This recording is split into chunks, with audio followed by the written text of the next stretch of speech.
Hello everyone, मैं बीना सैनी आप सभी का सैनी संस्कृत क्लासेस में स्वागत करती हूँ। सैनी संस्कृत क्लासेस में आज हमारी चलेंगी संज्ञा। संज्ञा यानी कि नाउन। संज्ञा किसे कहते हैं? किसी व्यक्ति, स्थान, वस्तु या प्राणी के नाम को हम संज्ञा कहते हैं। संज्ञा के प्रकार: व्यक्तिवाचक संज्ञा यानी प्रॉपर नाउन, जातिवाचक संज्ञा यानी कॉमन नाउन, भाववाचक संज्ञा यानी के एब्स्ट्रैक्ट नाउन, समूहवाचक संज्ञा कलेक्टिव नाउन, द्रव्यवाचक संज्ञा मैटेरियल नाउन। ठीक है। व्यक्तिवाचक संज्ञा किसे कहते हैं? विशेष व्यक्ति, स्थान या वस्तु के नाम को हम व्यक्तिवाचक संज्ञा कहते हैं। जैसे राम, श्याम, गीता, वो किसी का भी नाम हो सकता है, किसी मतलब पशु का भी नाम हो सकता है, किसी स्थान का नाम भी हो सकता है, जैसे दिल्ली। ये सब हमारे व्यक्तिवाचक संज्ञा होते हैं। फिर आता है हमारा जातिवाचक संज्ञा।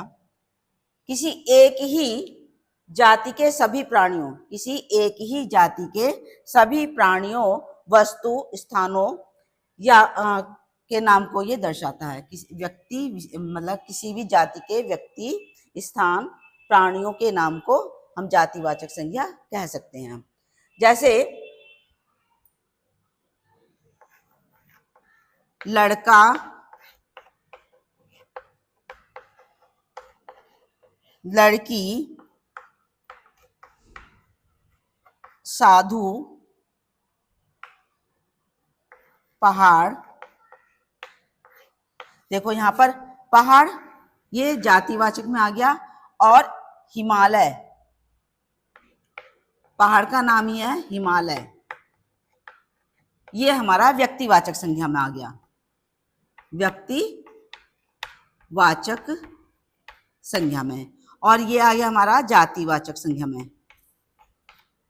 जातिवाचक संज्ञा में फिर आता है हमारा भाववाचक संज्ञा।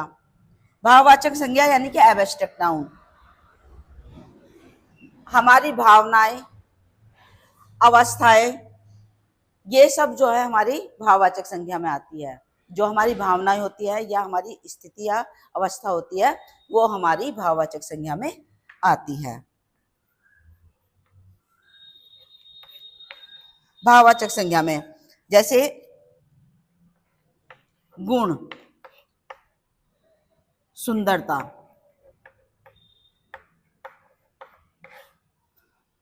दोष, घृणा, अवस्था,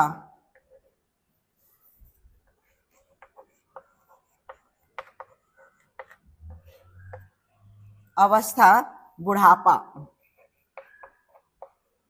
बुढ़ापा कह दो, युवावस्था कह दो, बचपन कह दो, ये सब हमारी जो है भाववाचक संज्ञा में आता है।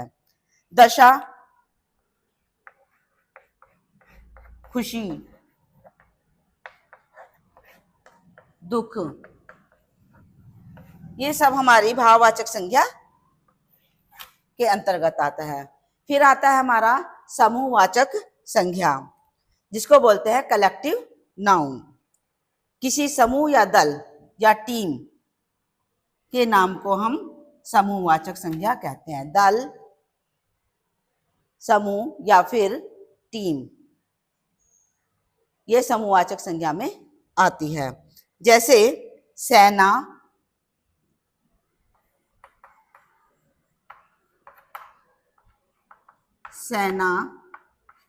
कक्षा,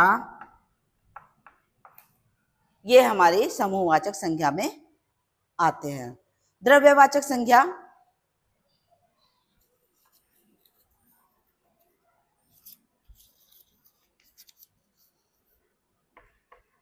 द्रव्यवाचक,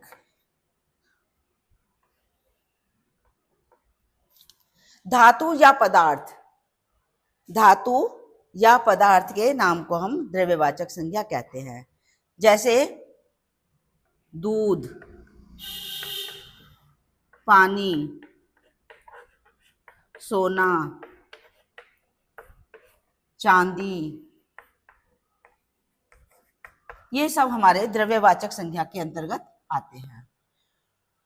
तो अब हम जैसे संज्ञा यानी कि नाउन, किसी व्यक्ति, स्थान या वस्तु के नाम को हम संज्ञा कहते हैं।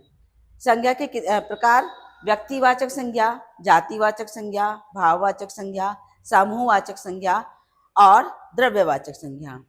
व्यक्तिगत वाचक में मतलब किसी व्यक्ति, स्थान या वस्तु के विशिष्ट नाम को हम व्यक्तिवाचक संज्ञा कहते हैं। जैसे राम, श्याम, गीता। दिल्ली स्थान है, हिमालय पहाड़ है, ठीक है, नाम है इसका।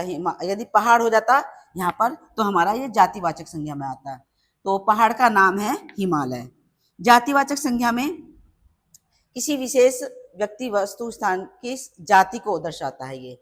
जैसे लड़का, लड़की, साधु, पहाड़, ये सब जातिवाचक संज्ञा के अंतर्गत आते हैं। फिर आता है हमारा भाववाचक संज्ञा।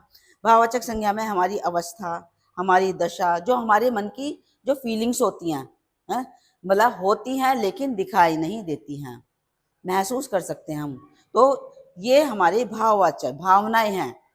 जैसे गुण, सुंदरता, दोष, घृणा, अवस्था, बुढ़ापा, दशा, खुशी या फिर दुख। समूहवाचक संज्ञा में जैसे मतलब कोई दल है, कोई एक बच्चा, एक मतलब क्लास में एक स्टूडेंट बैठा है तो स्टूडेंट है, लेकिन एक से ज़्यादा बैठे हैं तो वो हमारी क्लास यानी कि कक्षा हो गई, ठीक है। तो यानी कि या फिर स्टूडेंट्स, मतलब एक समूह हो गया ना, समूह एक जगह बैठा हुआ है तो वहाँ पर हमारी वो क्लास हो गई। सेना, ये हमारा समूहवाचक संज्ञा के अंतर्गत आता है। द्रव्यवाचक संज्ञा जो पदार्थ होता है, ठीक है, वो हमारे, या धातु, धातु में जैसे सोना चांदी, द्रव्य में जैसे दूध और पानी, ये हमारे द्रव्यवाचक संज्ञा के अंतर्गत आते हैं। तो आज संज्ञा के बारे में हमने पढ़ा है और जो है मैं पूरी कोशिश कर रही हूँ आप लोगों की इस क्लास में कि आप लोग, मतलब मैं जितना पढ़ा रही हूँ आपको समझ में आ रहा होगा और आगे भी कोशिश करती रहूँगी। लेकिन प्लीज़ मेरी वीडियो को जो है लाइक कीजिए, शेयर कीजिए और मेरे चैनल को सब्सक्राइब कीजिए। Thank you.